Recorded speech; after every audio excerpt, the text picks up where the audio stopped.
This is Art Sense, a podcast focused on educating and informing listeners about the past, present, and future of art. I'm Craig Gould. On today's episode, I speak with legendary artist Raymond Pettibon.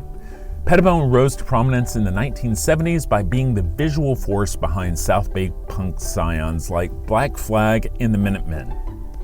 Known for his characteristic paintings which employ mark making more closely akin to drawing and printmaking, combined with handwritten prose, he explores themes as diverse as literature, art history, philosophy, religion, politics, sports, and sexuality.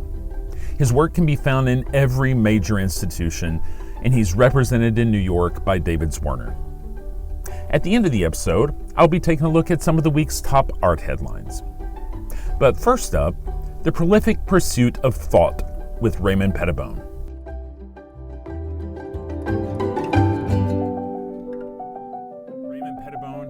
It's an honor and privilege to have you on the podcast today. I really appreciate you joining me. Ray, a lot of times when I have artists on the podcast, I kind of start with a hypothetical, which is if you run into a stranger at a dinner party and they've never heard of Raymond Pettibon or what you do or seen what your work looks like, how do you describe to them what you do? Oh, I don't know. I mean, it's rare that I would run into someone cold like that and make an account for myself. What I do, I mean, I make art. That's pretty much encompasses that. Of course, it's my own way of making art, etc. Your images are pretty recognizable. I think most people that know your work will recognize it in pretty short order. There are some pretty common motifs. Part of it's just the mark making, right? Yeah. Well, what do you think attracts you to the strong use of line? Well, I come from the drawing and etching tradition, and that's pretty much how I learned to draw was from etchings and comic books. And even though there may be a painterly quality to some of the work, that's the source.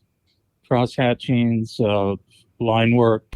Maybe it's an unfair comparison, but sometimes I kind of see like your work and Lichtenstein's work. He does all this work with Binde dots. You have all this amazing cross-hatching. Were the inspirations from popular media when you first started, comic books and things like that? Just a visual part of it. It was how to learn to draw, with what means I had necessary.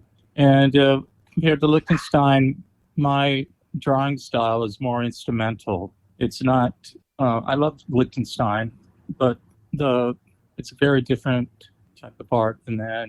I think I assume he came out of the abstract expressionism and pop related more to, same way Warhol did with the dots from lithographs or comic books, Sunday comic books anyway. But that's more self-consciously applied.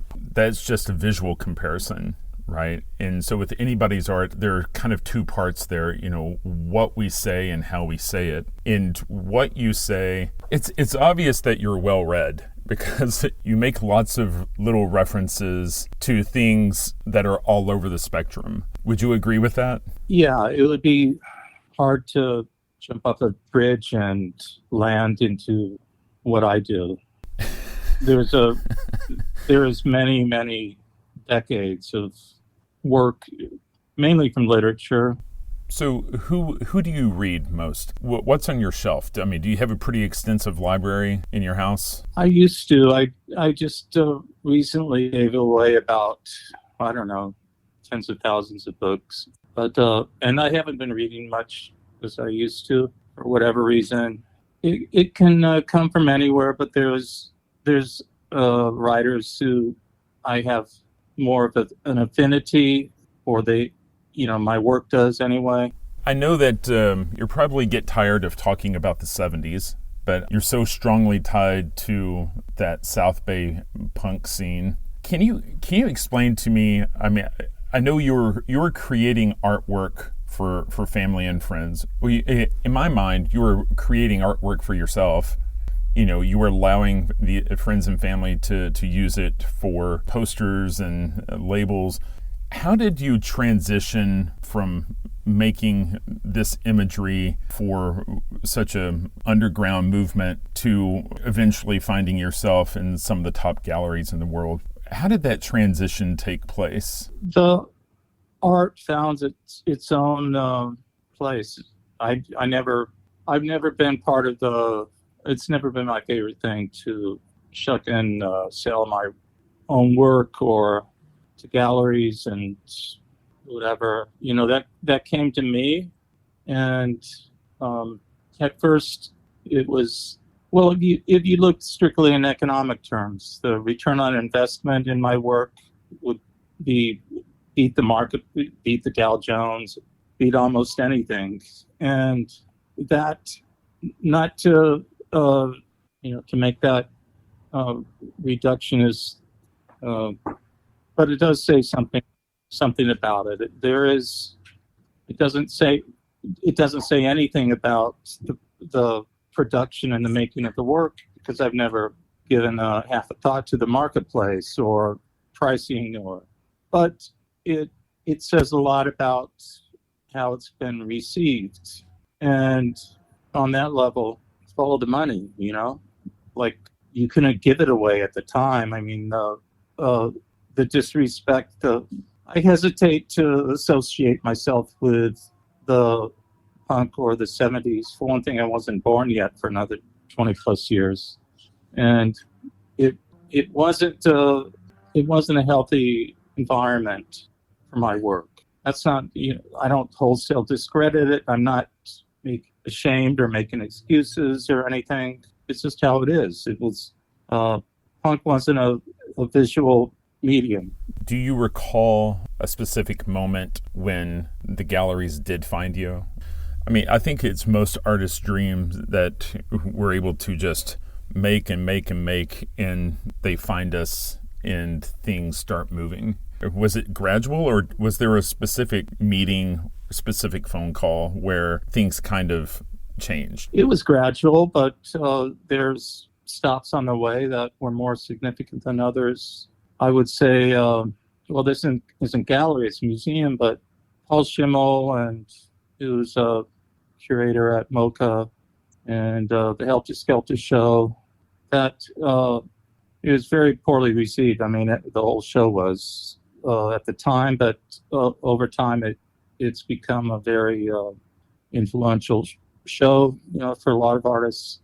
And even then, as far as marketplace goes, that was, I'm trying to think, I don't know, I don't really take care of those details, or I'm not the person to ask about. No, I think it probably says something to who you are. It sounds like you may spend the majority of your time in the present, thinking about your work and kind of moving forward instead of taking inventory of the past. I understand you're a very prolific artist. Do you have a team that tries to take account of the past, that's keeping records and files of all of this massive amount of work that you've turned out? That's what galleries are for. Yeah. And, to me, it's not a numbers game. Part of prolific isn't part of my aesthetic, or it's not something I aspire to as an end in itself. God knows if I wanted to, I could got the material to, as far as output goes. If that's an issue, to do much more than that. I'm not. I don't have writer's block, or I haven't been doing so much lately for a while because of circumstances. But this is also over the years, So put it this way: it has crowded out a lot of other things in my life, and I've been kind of questioning whether that was worthwhile or not. At this late point, it's kind of sad to think of it that way. Can't get back that life, projected life, which I lived, but then I wouldn't know what to do with it anyway, really. Is this new lifestyle related to having a family? No, um, no, not at all. Bo doesn't get in the way.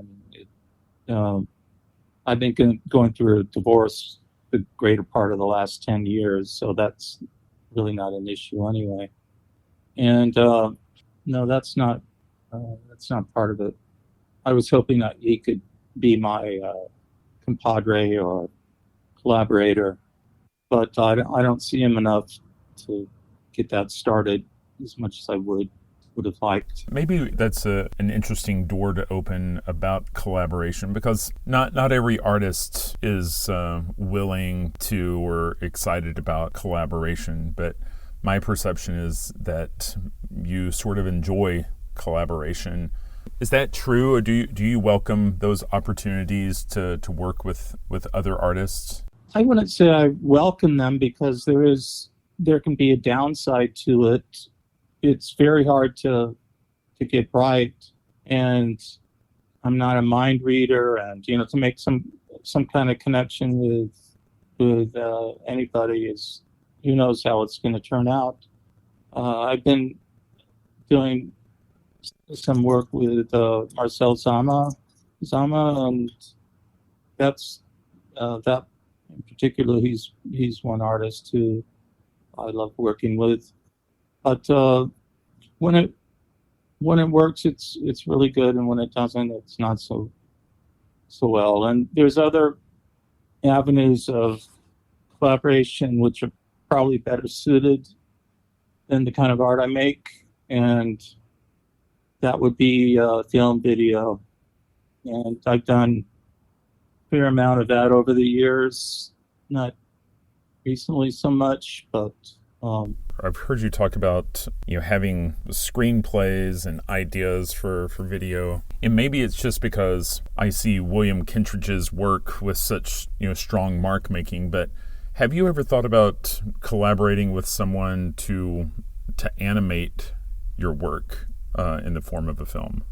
There has been a couple, actually, and they turned out really well. I'm thinking of, Kentridge started with kind of like flipbooks style, right? And he's done animation. And that goes back, who knows, almost 20 years now. There were, trying to think of the names of they were like 10, 15, 20 minute long. I thought the animators did a great job on them. I wasn't looking over their shoulders, or it wasn't that way. They had freer reign than that. But it's the actual work of animation.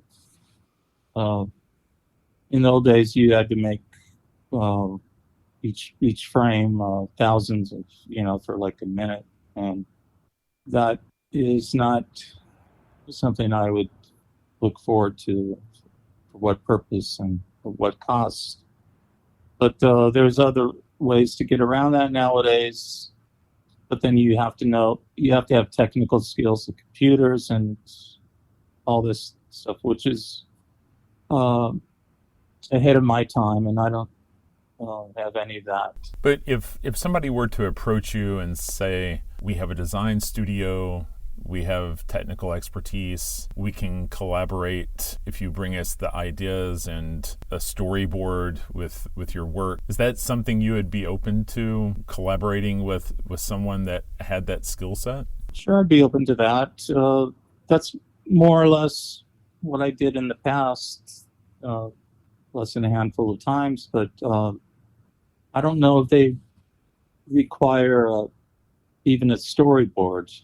When I make films or videos, I don't bother with that. There's a similarity between storyboards and comics, for instance.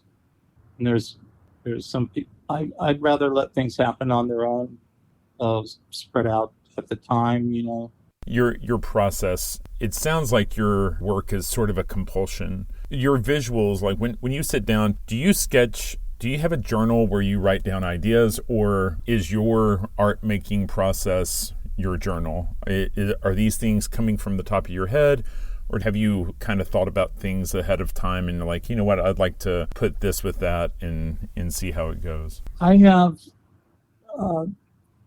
a stack of pages which I have notes to, and there's a words, and then there's a visual counterpart, and there's an open space between those.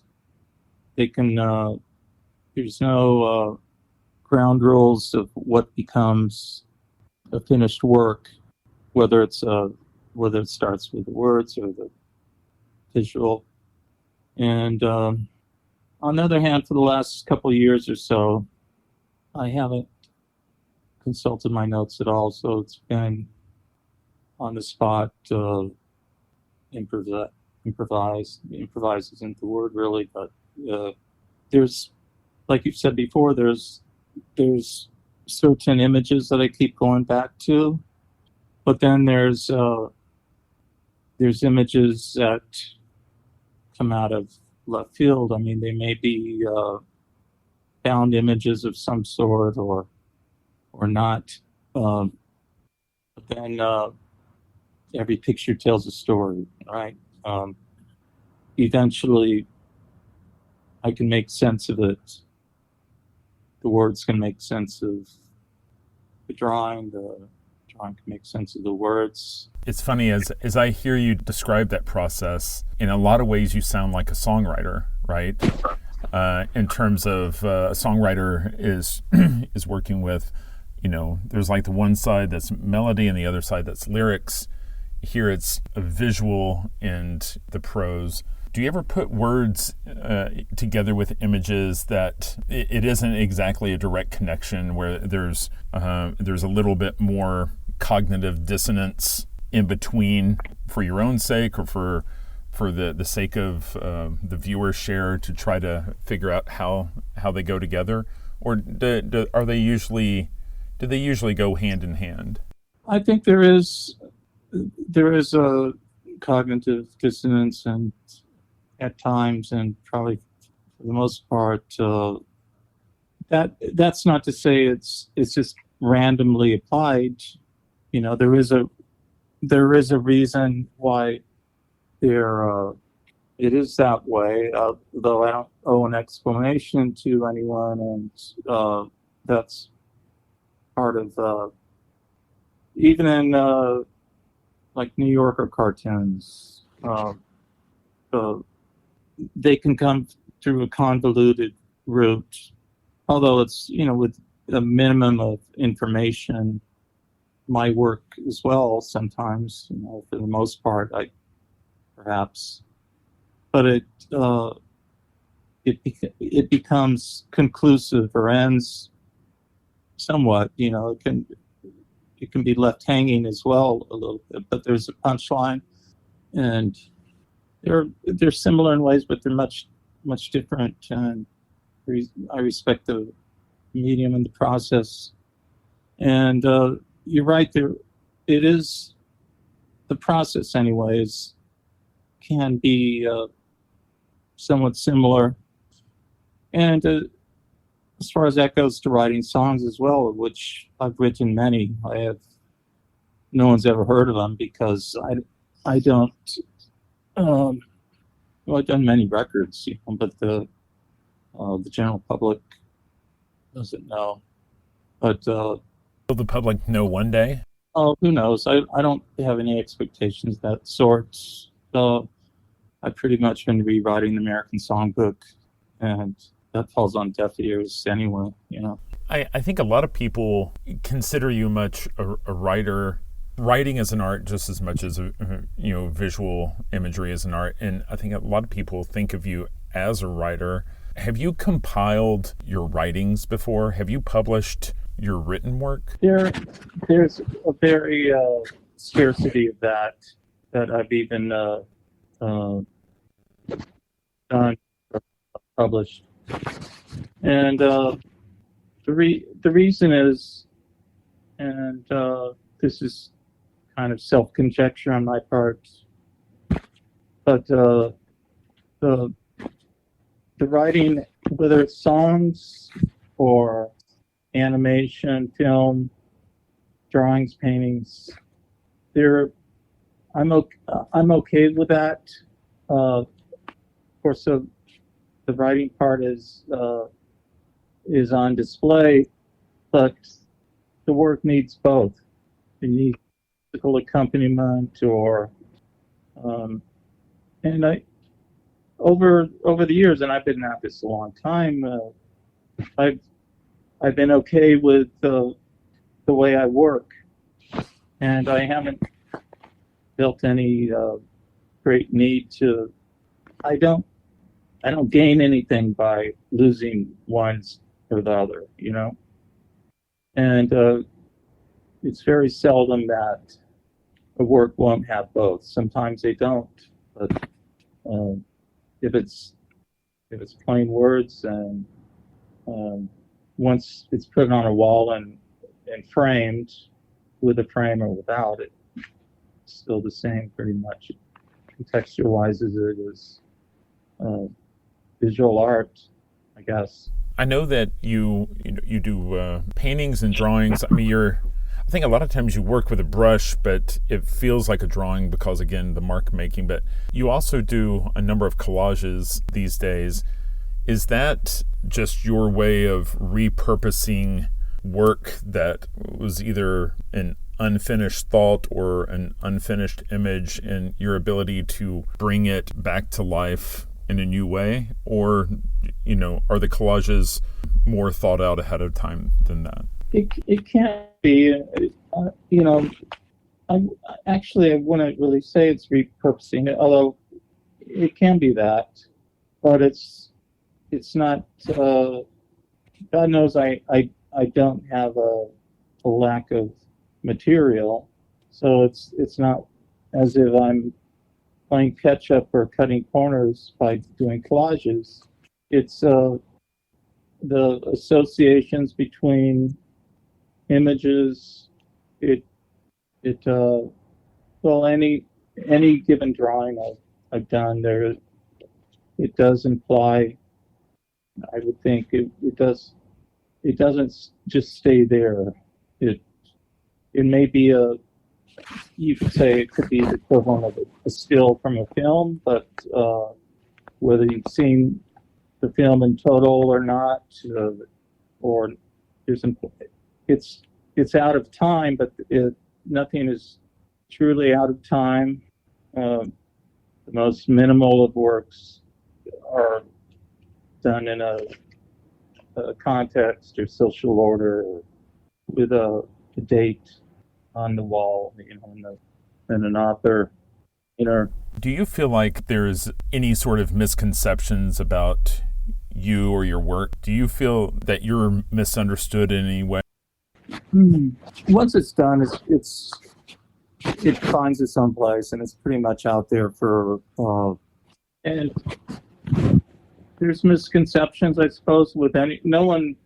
I assume I may be wrong, but no one wants to be completely understood, because that's impossible. If you, at least with my work, you'd have to live my life and my study and background to have the beginnings of reading it as I would, and there's no correct way of reading it anyway.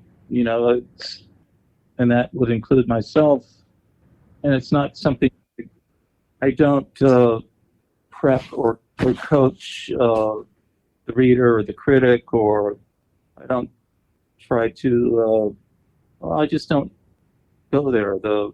Where I stand in the history of art or whatever. Those are that diminishes the work to be summed up that easily or explained that easily. The critics or Wikipedia sum it up and let it go at that. I hope that's not the case. Do you have any upcoming projects or shows that are on the horizon where people can find your work? I haven't been working much lately. I kind of brought that up, I think, before, but I've had some physical problems with my knees and my drawing hand, which that'll pass. But and even before that, I wouldn't say I've taken a break, because taking a break has been harder than not working. But it was just circumstances that it's been kind of disheartening, to my relationship to the art world and the people I who look at and appreciate and my work. I have utmost appreciation for them, but it's taken on some unwanted and unsavory manifestations that you need this disheartened and questioning, what the hell I ever started doing this in the first place for. That's being too dramatic about it.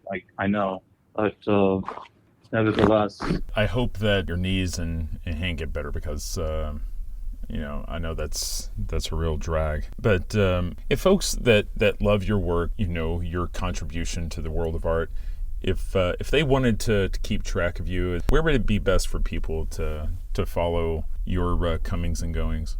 Unfortunately, I'm not. It's been a couple of years or so since I've been on Twitter, and I'm not on Facebook either. And there is an Instagram, which I have nothing to do with. I don't know. I mean, for current updates and so forth, there's not much, but that doesn't count for much, or wouldn't account for much. Even if I did have daily news, or I think the body of my work is fairly available, like online through the galleries or whatever, and books as well. As far as day to day or last week, there's not much. But then, like I said, I'm not really in touch with that lately. I'm on the DL or the injured list, like LeBron and whoever. Right. Sitting out this World Series. Raymond, I really appreciate your time this morning. I hope you get off the DL soon. I really appreciate you being willing to open up and answer all my unsolicited questions. I love your work. I love your vision, and again, I really appreciate your time this morning. Well, I appreciate yours, and it's been really good talking to you on my page. I appreciate it. I'll let you go.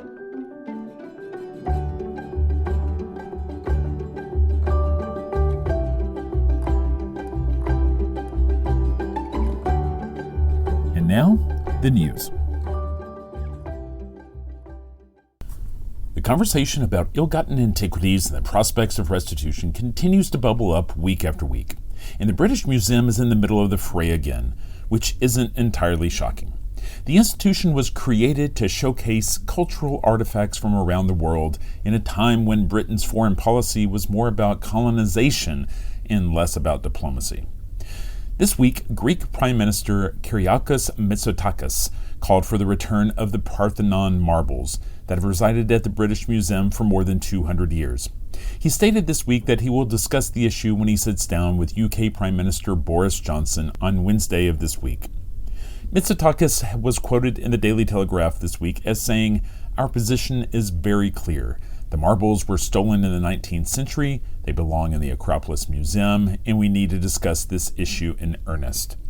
However, Johnson told the Greek newspaper Tanea the UK government has a firm, long-standing position on the sculptures, which is that they were legally acquired by Lord Elgin under the appropriate laws of the time and have been legally owned by the British Museum's trustees since their acquisition. The 5th century BC statues have lived in the British Museum since 1816, after they were removed from the Parthenon temple on the Acropolis in Athens by the aforementioned Scottish nobleman Lord Elgin, the then ambassador to the Ottoman court. Beyond right and wrong, the Greeks understand the exposure that the British Museum provides. The Greek Prime Minister is even willing to work out an exchange program that would loan the museum higher profile cultural treasures in exchange for the return. But it's unclear whether the British Museum is ready to budge. For an institution like the British Museum, it can be a scary proposition. A series of high-profile returns could lead to questions about the entire collection, which could eventually threaten the museum as a whole. Hong Kong's M+ Museum opened this week after heightened anticipation from years of delays. There were various construction delays, including the global pandemic, but the museum is now ready to swing its doors wide open to the cultural elite.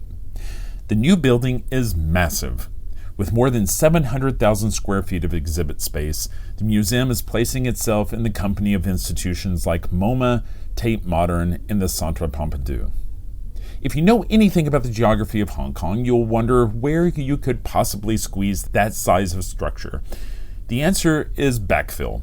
The museum is built on land that just a few years ago was part of Victoria Harbour. The art world has chipped in lauding the opening of the cultural institution.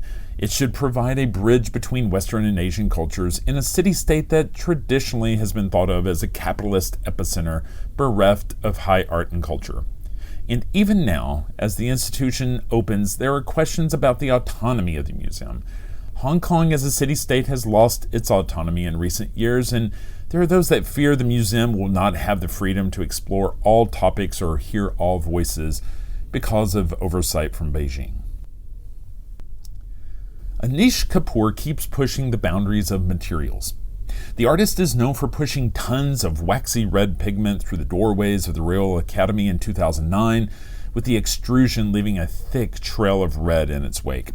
He spent years playing with reflective surfaces, which when combined with extremely concave or convex shapes, become mind-bending. Most recently, he came under scrutiny for buying the exclusive rights to the world's blackest black, Vanta Black. That material, which reflects practically no light, is also mind-bending. If applied to a sculpture, the 3D object loses its dimensionality and looks like a silhouette that changes as you move around it and view it from different angles. The audacity of Kapoor to exclude all other artists from the material led artist Stuart Semple in 2016 to commission the world's brightest pink, with a promise from the manufacturer that everyone can buy it, except Anish Kapoor. To buy the paint, you actually have to sign a release confirming that you are not Kapoor. So what's in the works now for Kapoor? He has announced that he has something big in store for the Venice Biennale. He won't give us the details, only that it involves nanotechnology. Well, nanotechnology involves customizing materials at the molecular level. So what should we expect? It could be a couple of things. Either we will be viewing the world's smallest paintings or sculptures, viewable only through an electron microscope, seriously, or Kapoor has used nanotechnology to create a material or surface incapable of being created in the natural world. For example, in the natural world, materials, even the most pristine, always have some level of imperfection. But with nanotechnology, materials are knitted together at the molecular level with unbelievable precision. Love him or hate him, I can't wait to see what the Willy Wonka of the art world will be pulling out of his hat. That's all the time we have for this week. You've been listening to Art Sense. You can find the show on Apple Podcasts, iTunes, Google Play, Stitcher Radio, Spotify, or your favorite podcast app. If you've enjoyed this podcast, be sure to subscribe, and while you're there, please rate the show and leave a quick review. Your feedback is the key to other folks finding us. If you'd like to see images related to the conversation, read a transcript, and find other bonus features, you can go to cambia.art and click on the podcast tab. If you'd like to reach out to me, you can email me at craig@cambia.art. Thanks for listening.